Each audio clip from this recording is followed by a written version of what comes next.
तू माझ्या आयुष्यातली सर्वात मोठी चूक आहेस. गरोदर बायकोला नवऱ्याने घराबाहेर काढले. पण 7 वर्षानंतर जेव्हा वकिलाने सत्य उघड केले, तेव्हा बायकोने स्वतःच्याच कानशिलात लगावून घेतली. नागपूरच्या एका शांत आणि सुंदर परिसरात समीर आणि अंजली यांचा सुखी संसार सुरू होता. त्यांचं लव्ह मॅरेज होतं. लग्नाला 5 वर्षे उलटून गेली होती. पण त्यांच्या घरात पाळणा हलला नव्हता. अनेक वैद्यकीय उपचारानंतर आणि नवसानंतर अखेरचा तो आनंदाचा दिवस आला. अंजली गरोदर राहिली. समीरचा आनंद तर गगनात मावेनासा झाला होता. तो अंजलीची एका लहान मुलासारखी काळजी घेऊ लागला.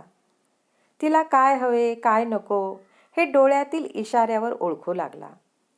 अंजलीला वाटत होतं की ती जगातली सर्वात नशीबवान स्त्री आहे.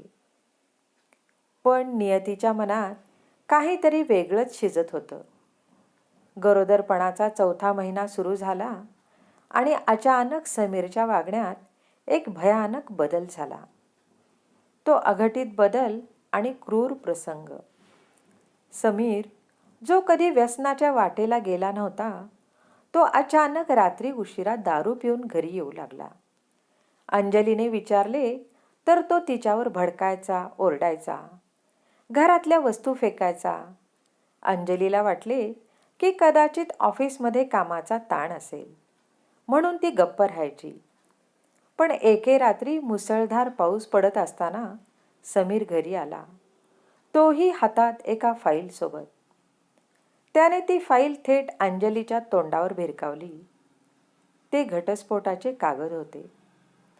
अंजलीच्या पायाखालची जमीनच सरकली. समीर, हे काय आहे? हा कसला भयानक विनोद आहे? ती थरथरत म्हणाली. समीर अत्यंत थंड आणि क्रूर आवाजात म्हणाला, हा विनोद नाही अंजली. मला तुझ्यासोबत राहायचं नाही. तू माझ्या आयुष्यातली सर्वात मोठी चूक आहेस. माझं माझ्या ऑफिसमधल्या बॉसच्या मुलीवर, नेहावर प्रेम आहे.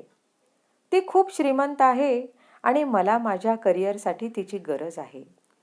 तुझ्यासारख्या कंटाळवाण्या आणि सामान्य बाईसोबत राहून माझं आयुष्य बर्बाद होईल. अंजली वेड्यासारखी रडू लागली. तिने स्वतःच्या पोटावर हात ठेवला आणि ती समीरच्या पायावर पडली. समीर, प्लीज असं करू नका. माझ्यासाठी नाही, पण या आपल्या बाळासाठी तरी मला सोडू नका. मी कुठे जाऊ या अवस्थेत? मी तुमची प्रत्येक अट मानेन, पण मला घराबाहेर काढू नका. अंजली हुंदके देत भीक मागत होती. पण समीरच्या डोळ्यात कसलीही दया नव्हती. त्याने अंजलीला पायाने दूर ढकलले. खिशातून एक 10 लाखांचा चेक काढला आणि तिच्या अंगावर फेकला. हे घे पैसे. यातून तुझा आणि त्या पोराचा खर्च भागव. आणि आजच आत्ताच्या आत्ता माझं घर सोडून चालती हो. रात्रीचे 12 वाजले होते. बाहेर विजा कडाडत होत्या. त्याच पावसात समीरने अंजलीला घराबाहेर ढकलले आणि दार लावून घेतले. अंजली त्या पावसात रस्त्यावर रडत उभी होती. ज्या माणसावर तिने जीवापाड प्रेम केले, त्याने पैशासाठी आणि दुसऱ्या बाईसाठी तिला आणि तिच्या न जन्मलेल्या बाळाला रस्त्यावर फेकले होते. त्या रात्री अंजलीच्या मनात समीरबद्दल प्रचंड तिरस्कार आणि द्वेष निर्माण झाला. संघर्ष आणि नवीन आयुष्य. अंजलीने स्वतःला सावरले. ती तिच्या माहेरी गेली. काही महिन्यांनी तिने एका गोड मुलीला जन्म दिला, जिचे नाव तिने पिहू ठेवले. अंजलीने ठरवले होते की ती आता कुणासमोर हात पसरणार नाही. तिने जिद्दीने स्वतःचा बुटीकचा व्यवसाय सुरू केला. सुरुवातीला खूप कष्ट पडले, पण 7 वर्षात अंजलीची नागपुरात 2 मोठी बुटीक्स उभी राहिली. ती एक यशस्वी आणि स्वावलंबी व्यावसायिक बनली. पिहू आता 7 वर्षांची झाली होती. जेव्हा पिहू तिच्या बाबांबद्दल विचारायची, तेव्हा अंजली थंडपणे सांगायची, तुझे बाबा तू जन्माला येण्याआधीच मरण पावले आहेत. तिच्या मनात समीरबद्दल फक्त आणि फक्त चीड होती. तो अनपेक्षित फोन आणि वकिलाचे ऑफिस. 7 वर्षे उलटून गेली होती. एके दिवशी अंजलीला एका अनोळखी नंबरवरून फोन आला. हॅलो, मी ॲडव्होकेट देसाई बोलतोय.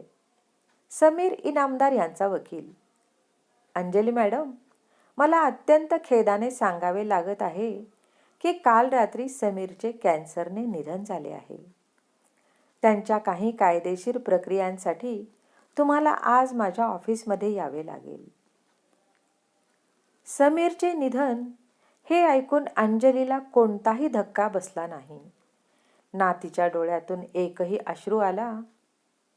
चांगलं झालं, त्याच्या पापांची शिक्षा त्याला मिळाली, ती स्वतःशीच पुटपुटली. फक्त कायदेशीर अडचण नको म्हणून ती एका ताठर अहंकाराने वकिलाच्या ऑफिसमध्ये गेली. ऑफिसमध्ये गेल्यावर वकील देसाईंनी अंजलीला बसायला सांगितले. त्यांच्या चेहऱ्यावर प्रचंड दुःख होते. अंजली रागाने म्हणाली, देसाई साहेब, मला त्या नीच माणसाच्या एक काही पैशाची गरज नाही. जिने त्याला पैसा दिला त्या नेहाकडे जा तुम्ही.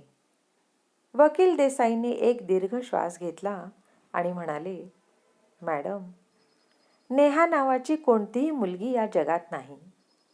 तो फक्त एक खोटा मुखवटा होता, तुम्हाला तुमच्याच नवऱ्याचा तिरस्कार करायला लावण्यासाठी. अंजली अवाक होऊन बघत राहिली. वकिलांनी एक लॅपटॉप अंजलीसमोर ठेवला आणि एक व्हिडिओ प्ले केला. सत्याचा स्फोट आणि काळजाचे पाणी करणारे सत्य. स्क्रीनवर जो माणूस दिसत होता तो रुबाबदार समीर नव्हता. तो एक अत्यंत खंगलेला, केस गळालेला, डोळे खोल गेलेला आणि हॉस्पिटलच्या कपड्यांमधला रुग्ण होता. त्याच्या नाकात नळ्या होत्या. तो समीरच होता. व्हिडिओमध्ये समीर अतिशय क्षीण आवाजात बोलू लागला, अंजू, तू हा व्हिडिओ बघत असशील याचा अर्थ मी आता या जगात नाही आहे. मला माफ कर ग. 7 वर्षांपूर्वी जेव्हा तू गरोदर होतीस तेव्हाच मला समजलं होतं की मला 4th स्टेज ब्रेन ट्यूमर आहे. डॉक्टरांनी मला फक्त 6 महिने दिले होते. ऑपरेशन आणि उपचारांचा खर्च 1.5 कोटी रुपये होता आणि तरीही जगण्याची शक्यता फक्त 5% होती. समीरला खोकल्याची उबळ आली, पण तो तसाच बोलत राहिला. अंजू, जर मी तुला सत्य सांगितलं असतं तर तू मला वाचवण्यासाठी आपले सगळे पैसे, घर, दागिने विकले असतेस. तू आयुष्यभर कर्ज फेडत बसली असतीस आणि तरीही मी वाचलो नसतो. आपल्या बाळाचं भविष्य रस्त्यावर आलं असतं आणि तू आयुष्यभर माझ्या आठवणीत एका विधवेसारखं रडत बसली असतीस. मला तुला भिकारी आणि दुःखी बघायचं नव्हतं.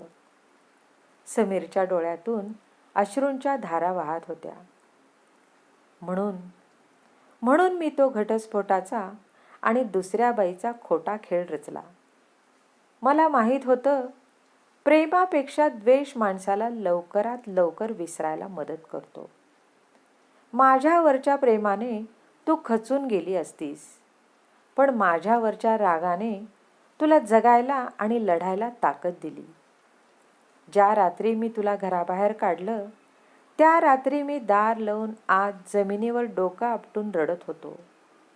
माझ्या बाळाला एकदा हातात घेण्याचं माझं स्वप्न मी स्वतःच मारून टाकलं. मला माफ कर अंजू. माझी 2 कोटींची इन्शुरन्स पॉलिसी मी पिहूच्या नावे करून ठेवली आहे. मी जातोय, पण माझ्या पोरीला सांग तिचा बाप वाईट नव्हता ग. व्हिडिओ संपला आणि लॅपटॉपची स्क्रीन काळी पडली. अहंकाराचा चक्काचूर आणि पश्चातापाचा टाहो. वकिलाच्या केबिनमध्ये स्मशान शांतता होती. अंजलीच्या पायाखालची जमीनच सरकली होती. तिचा श्वास अक्षरशः कोंडला गेला. तिला काहीच सुचत नव्हते. ज्या माणसाला ती 7 वर्षे रात्रंदिवस शिव्या देत होती, ज्याचा तिने मनापासून तिरस्कार केला, तो नवरा स्वतः मृत्यूच्या दारात उभा राहून आपल्या बायकोचे आणि मुलीचे भविष्य सुरक्षित करण्यासाठी हा भयंकर खेळ खेळत होता. त्याने स्वतःच्या वाट्याला बायकोचा द्वेष घेतला, जेणेकरून ती सुखाने जगू शकेल. अंजलीने जोरात किंकाळी मारली, समीर!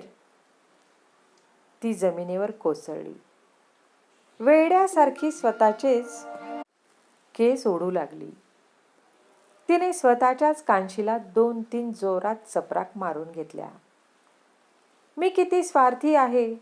मी माझ्या देवासारख्या नवऱ्याच्या डोळ्यातले अश्रू का नाही ओळखले? तो एकटाच कसा तडफडून मेला असेल? मला माफ करा समीर, मला माफ करा. ती लॅपटॉपला मिठी मारून धाय मोकलून रडत होती. वकिलांच्याही डोळ्यातून पाणी वाहत होते. एका बापाने आणि एका नवऱ्याने आपल्या कुटुंबासाठी दिलेले हे बलिदान शब्दांच्या पलीकडचे होते. रसिक हो, कधी कधी जो माणूस आपल्याला सर्वात जास्त वाईट वागतोय असं वाटतं, तोच माणूस आपल्या भल्यासाठी स्वतःच्या आयुष्याची राखरांगोळी करत असतो. दिखाव्यावर जाऊन कुणाचाही तिरस्कार करण्याआधी त्यामागचे सत्य नक्की जाणून घ्या. कथा आवडली तर लाईक, शेअर, हाईप करा आणि चॅनलवर नवीन असाल तर सबस्क्राईब करा. लवकरच भेटूयात पुढील कथा घेऊन. जय श्रीराम.